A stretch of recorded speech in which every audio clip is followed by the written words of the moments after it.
নমস্কার, the healthy টকে প্রত্যেককে স্বাগত জানাচ্ছি। আমি রিমা রয়েছি আপনাদের সঙ্গে। আজকে আরও একটা গুরুত্বপূর্ণ বিষয় নিয়ে আলোচনা করতে এলাম। আজকের বিষয়টা গুরুত্বপূর্ণ, কিন্তু বিষয়টা কিন্তু আমরা অ্যাভয়েড করি। তার কারণ নাক ডাকা। আপনার পাশের কোনো ব্যক্তি যখন নাক ডাকেন রাত্রেবেলায়, বা আপনি যখন নাক ডাকছেন, তখন পাশের ব্যক্তি কিন্তু বিরক্ত বোধ করেন। কিন্তু এটা কোনো বড় রোগের লক্ষণ কি কখনো ভেবে দেখেছেন? আজকের এই বিষয়টা নিয়ে আমরা আলোচনা করব, এবং আজকের এই আলোচনায় আমাদের সঙ্গে রয়েছেন right bite sleep and TMJ pain কেয়ারের ডিরেক্টর ডক্টর অঙ্কিত সাহা। নমস্কার স্যার। নমস্কার। নাক ডাকা এবং তার কি কারণ, এবং কেন নাক ডাকাটা কোনো অসুখ বা কোনো রোগের দিকে যাচ্ছে, এই সমস্ত কিছু বিষয় নিয়ে আজকে আলোচনা করছি। শুরুতেই বলবো যে এই বিষয়টাকে আমরা সব থেকে বেশি নেগলেক্ট করি। আসলে নাক ডাকাটা কি, কেন হয়? আপনি যে প্রথম ওয়ার্ডটা ইউজ করেন নেগলেক্ট, সেটা কিন্তু খুব ভালো কথা বললেন। কারণ নাক ডাকা মানেই হচ্ছে মানুষদের মাথায় আছে কি ওটা আরো বেশি ডিপ স্লিপে আছি, ভালো ঘুমাচ্ছে একদম কুম্ভকর্ণর মতো ঘুমাচ্ছি। কুম্ভকর্ণ তখনকার দিনে নাক ডাকতে, নাক ডেকে যখন ঘুমাচ্ছি মানে ভালো ঘুমানো না। অ্যাকচুয়ালি নাক ডাকা হয় সিম্পল কারণ হচ্ছে মুখ দিয়ে নিঃশ্বাসটা নিচ্ছি। এবার যখন মুখ দিয়ে নিঃশ্বাস নেওয়া হচ্ছে, তার মানে হচ্ছে নিশ্চয়ই কোথাও না কোথাও একটা অবস্ট্রাকশন আছে, যার কারণে আমাদের যে নাকের হাওয়াটা আছে সেটা পুরোপুরি যেতে পারছে না আমাদের এতে লাংসে। এবার তার কারণেই এবার বুঝতে হবে, তার মানে যে মুখ দিয়ে যখন নিঃশ্বাসটা যাচ্ছে সেটা তো কন্টিনিউয়াসলি যেতে পারে না। গেলেও কোথাও না কোথাও যেখানে আমাদের মাসেলস আছে, ইউভুলা আছে, টাং আছে, সেগুলিকে ভাইব্রেট করে যাবে। আপনি ভাবুন একটা পাতলা পাইপ দিয়ে যদি জোরে হাওয়া যায়, ঘরঘর আওয়াজ আসে কিনা? একদম সেম জিনিসটাই আমাদের মুখের আর বডির মধ্যে হচ্ছে। প্রথম কথা, পাতলা পাইপ, জোরে হাওয়া, কোথাও না কোথাও আপনাকে বুঝতে হবে ভালো মতন হাওয়াটা যাবে না, কোথাও না কোথাও অবস্ট্রাকশন হচ্ছে। এই জিনিসগুলি হচ্ছে নাক ডাকার প্রবলেম। এইবার যে মানুষটা নাক ডাকছে তার মানে সে ভালো মতো নিঃশ্বাস নিতে পারছে না, তার মানে তার কি ঘুম ডিপ হতে পারে? কখনোই নয়।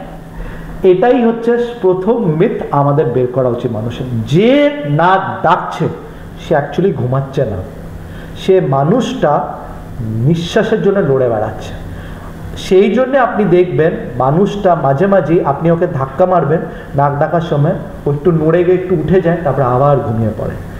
এই যে উঠলো তার মানে হচ্ছে ব্রেনটা ওকে জাগিয়ে দিল নিঃশ্বাস নেওয়ার জন্য, কিন্তু আবার কিন্তু ব্রেনটা ফাটিক হয়ে বন্ধ হয়ে যাচ্ছে। ঘুমন্ত অবস্থায় ও নিঃশ্বাস নেওয়ার চেষ্টা করছে আর নিঃশ্বাস বন্ধ হচ্ছে।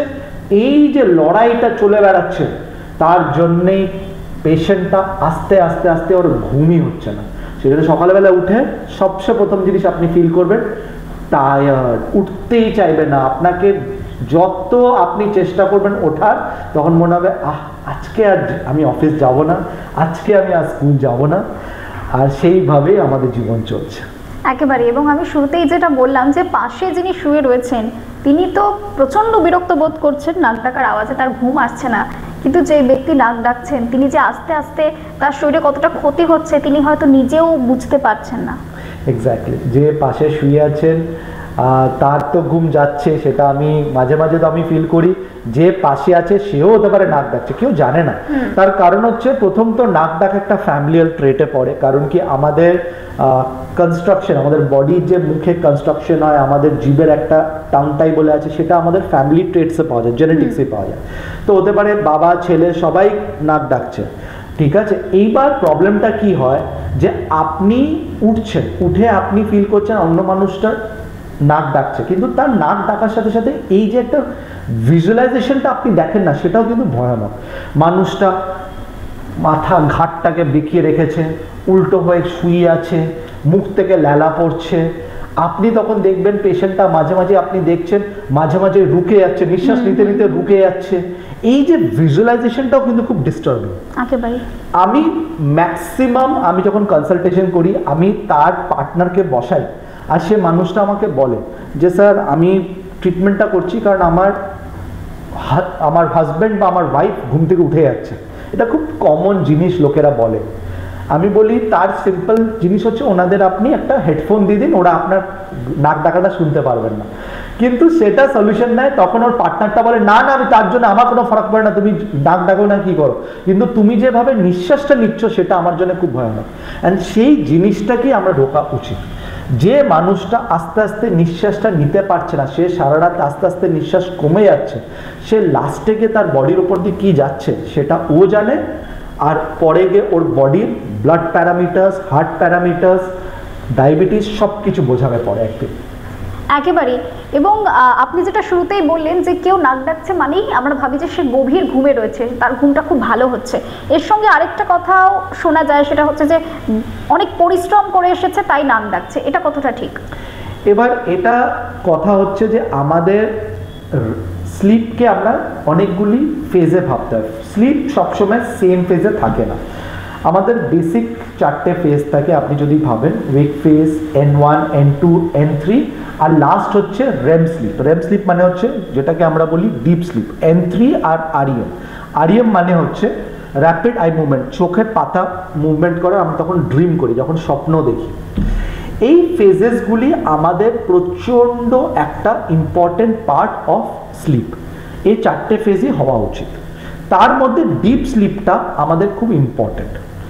মানুষরা ভাবে বেশি ঘুমালে 8 ঘন্টা, একটা অনেক কোশ্চেন আসেও 8 ঘন্টা ঘুমালাম, কতটা ঘুমানো উচিত?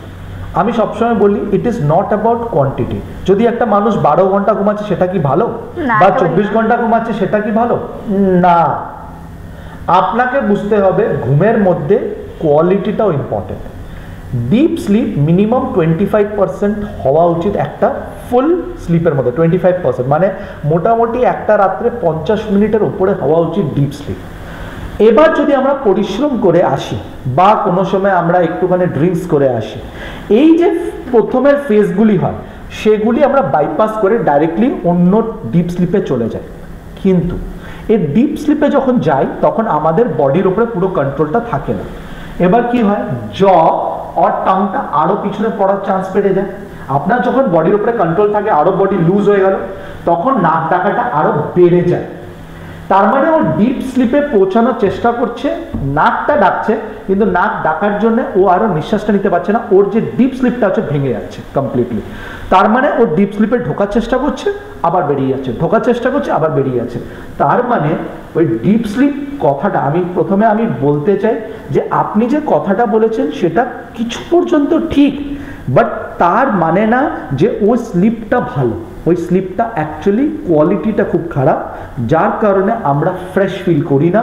সকালে উঠে আমরা প্রচণ্ড আমাদের একটা হ্যাংওভারজস্ত ফিল আসে, আর রাত্রে সারা দিনে মাঝে মাঝেই আমাদের দুপুরবেলাও ঘুম পেয়ে যায়। এই যে দুপুরবেলা আমরা ঘুমাচ্ছি রাত্রের ঘুমটাকে কভার আপ করার জন্য, সেটাও দেখাচ্ছে যে আপনার ঘুম ভালো মতন যায়নি।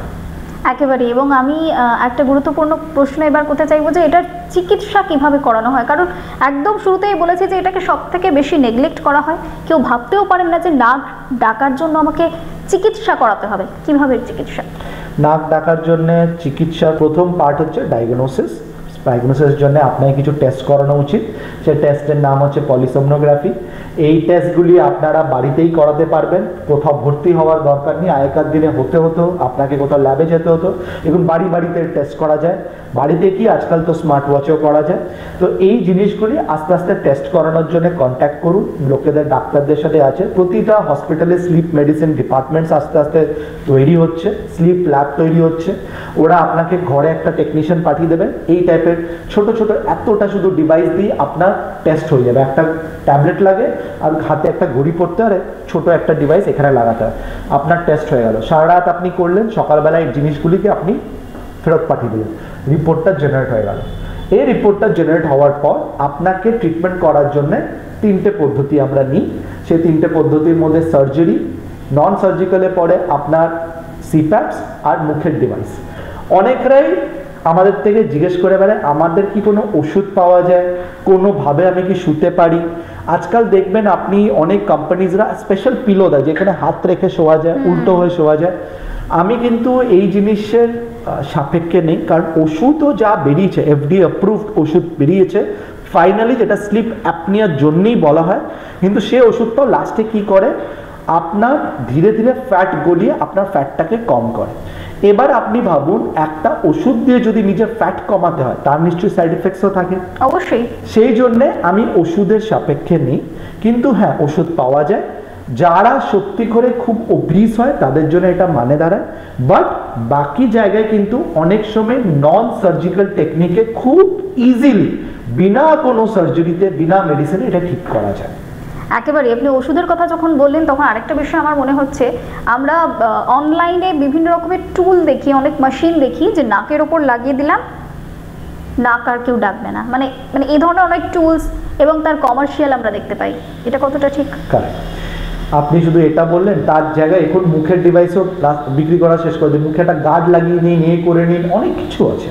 প্রতিটাকে আমি ব্রেকডাউন করতে চাই। প্রথমে নাকে যে টেপটা লাগায় ওটা কি করে, আপনার নাকের স্পেসটাকে খুলে দেয়। আমাদের নাক ডাকার অনেকরাই ভাবে এটার কারণ হচ্ছে আমরা নাক দিয়ে নিঃশ্বাস নিচ্ছি না। কারেক্ট, মাঝে মাঝে নাক বন্ধ থাকে, মুখ দিয়ে নিঃশ্বাস নিলে নাক ডাকা বলে।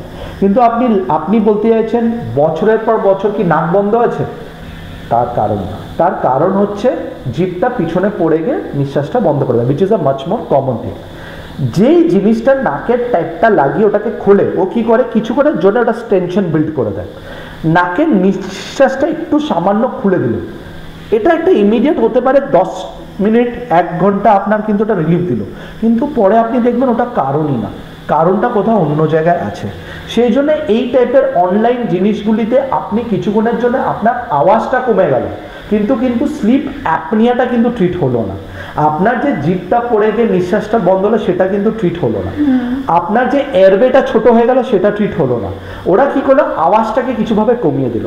আপনি একটা মুখের ডিভাইস গার্ড লাগিয়ে দিন, সেই গার্ডটা কি করবে, হঠাৎ আপনার আওয়াজটা বন্ধ করে দিল। কিন্তু আসলে কিন্তু এইটা আওয়াজের ব্যাপার না, এটা বুঝতে হবে নিঃশ্বাসের ব্যাপার। নিঃশ্বাসটা ভালো মতন যাওয়ার জন্য পাথওয়েটা দিতে হবে একেবারে। এবং এর কোনো ঘরোয়া উপায় কি রয়েছে, মানে আমরা বাড়িতেই কিছু কোনোভাবে ট্রাই করতে পারি কি যাতে আমাদের নিঃশ্বাস প্রশ্বাস এগুলো একটু ক্লিয়ার হয়, কোনোভাবে ঘরোয়া উপায় রয়েছে?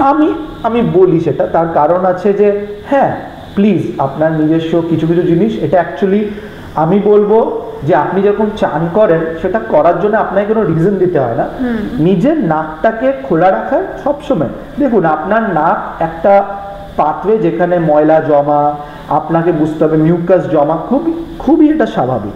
তো ENT ডাক্তারকেও জিজ্ঞেস করলে ওরা বলতো আপনাকে যে কীরকম নেজাল কনজেশন হতে পারে, সেটাকে অবভিয়াসলি সবসময় নাক পরিষ্কার রাখবেন। আপনারা আজকাল অনেক টাইপের জিনিস পেয়েছেন যেরকম নাকটাকে পরিষ্কার করে জল দিয়ে পরিষ্কার করে, আমি সেখানে ঢুকতেও চাই না, আয়ুর্বেদাতে লেখা আছে, অনেক কিছুই আছে।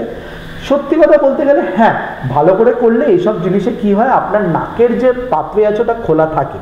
প্লিজ করবেন, স্টিম ইনহেলেশন করুন রাত্রেবেলায় ঘুমানোর আগে। কোনোদিন আপনার ফিল হয় যদি নাক বন্ধ হয়ে যাচ্ছে আপনার ঘুমের আগে, আপনি প্লিজ স্টিম ইনহেলেশনসগুলি নিন। আমি কোনোদিনই এটাকে বলবো না এটা খারাপ, কারণ কি হচ্ছে এটা কিন্তু অ্যাকচুয়ালি রেগুলারলি করা উচিত। প্রবলেমটা কি হয় যে আপনার যদি এই সব জিনিসের পরেও যদি নিঃশ্বাসটা বন্ধ হয়ে যায়, তার মানে নিশ্চয়ই কোনো ডিপ প্রবলেম আছে। সেই জন্যেই প্রথমত টেস্টিংটা করাটা দরকার, কি কজ কি জিনিস। সাপোজ আপনার শুধু নাকেরই প্রবলেম আছে, যেখানে নাকটা বারবার বন্ধ হচ্ছে, তার জন্যই আপনার স্লিপ অ্যাপনিয়া হচ্ছে, তার মানে শুধু ওই নাকের প্রবলেমটা ঠিক করলেই হয়ে যাবে, নাকের আপনার ঘরোয়া কাজ করে যাবে। কিন্তু আপনার যদি ফিল হয় যেখানে আপনার এখানে কোনো মতে ফ্যাট জমে গেছে, কোনো হয়ে গেছে, ওইগুলিতে আপনি কোনোভাবেই অন্য তরিকার আপনাতে পারেন না। হ্যাঁ ফ্যাট লস অনেকরাই বলে, অনেক ডাক্তাররা বলে এটা একটা সাপোর্টিভ ট্রিটমেন্ট, মেন ট্রিটমেন্ট না। মেন ট্রিটমেন্টের সাথে সাথে এই জিনিসগুলি করুন, যেরকম নাক পরিষ্কার রাখা, ফ্যাট কম করা, কোনোভাবে পাশ শুয়ে ঘুমানো, এগুলি হচ্ছে সাপোর্টিভ ট্রিটমেন্ট। সাপোর্টিভ ট্রিটমেন্ট সবসময় করুন, কিন্তু ওটাকে মেন ট্রিটমেন্ট করবেন না। হতে পারে মেন ট্রিটমেন্ট মিস হওয়ার জন্য আরও প্রবলেমস পরে বেনে বাজেভাবেই রিয়াকশন হতে পারে। একেবারে। এবং শেষ প্রশ্ন আমি করব, স্নোরিং এর সঙ্গে TMJ ডিসঅর্ডারের কি সম্পর্ক? স্নোরিং আর TMJ কোথাও না কোথাও আপনাকে বুঝতে হবে, আমরা নাক ডাকছি নট বিকজ হাওয়া নাক দিয়ে যাচ্ছে, বাট নাক ডাকছি কারণ মুখ দিয়ে নিঃশ্বাস নিচ্ছি। এবার মুখ দিয়ে যদি নিঃশ্বাস নিই, TM জয়েন্ট মানে টেম্পোরো ম্যান্ডিবুলার জয়েন্টটা চলবে, মুখের জয়েন্ট চলতেই হবে। আর এই জয়েন্টটা কোনো মতেই বানানো হয়নি মুখ দিয়ে নিঃশ্বাস নেওয়ার জন্য। এটা যখন ইউজ করা হয় মুখ দিয়ে নিঃশ্বাস নেওয়ার জন্য, এটার উপরে একটা চাপ পড়ে, মাসেলসদের উপরে চাপ পড়ে, কোনো একটা পার্টিকুলার ওয়েতে শুতে হয়, জটা কোল্যাপস থাকে আগে থেকেই, কারণ কি এটার জন্যই আপনার কিন্তু স্নোরিংটা বাড়ছে। এইবার এই সব প্রবলেমগুলি লাস্টে এই জয়েন্টটাকে নষ্ট করে দেয়। আর এই জয়েন্টটা যখন নষ্ট হয় তখন মুখটা আটকে যায়, খুলতে পারবে না, বারবার চালানোর সময় কটকট আওয়াজ করবে। আর এটার সাথে সাথে হেডেকস, নেকএক্স, দাঁত ঠিক মতন বসবে না, দাঁত ঘষে আপনার পুরোপুরি ক্ষয়ে যাবে, এই সব কিছু প্রবলেমসগুলি বেরিয়ে আসে। সেই জন্য নাক ডাকা, জয়েন্ট, দাঁতের প্রবলেম, মাথা ব্যথা, ঘাড়ের ব্যথা সব কানেক্টেড। সেই জন্যই বারবার আমি বলতে চাইছি যে আপনারা যদি এই সিমটমসগুলি দেখেন, ডায়াগনোসিস করুন, ডায়াগনোসিসের পর ট্রিটমেন্টটা খুবই সহজ। অসংখ্য ধন্যবাদ স্যার, আজকে আমাদেরকে অনেকটা সময় দিলেন। এবং এই যে একটা বিষয় যাকে আমরা খুব তুচ্ছ মনে করি, নাক ডাকা, কিন্তু এই বিষয়টা যে কতটা একটা বড় সমস্যা এবং এর সমাধান করা খুব উচিত, চিকিৎসকের পরামর্শ অবশ্যই নেবেন যাদের এই ধরনের সমস্যা রয়েছে। এবং অবশ্যই অন্যান্য বিষয় নিয়ে আমরা আবারও আসবো, পরবর্তী এপিসোডে দেখা হচ্ছে আপনাদের সঙ্গে। ততক্ষণ পর্যন্ত প্রত্যেকে ভালো থাকুন, নমস্কার।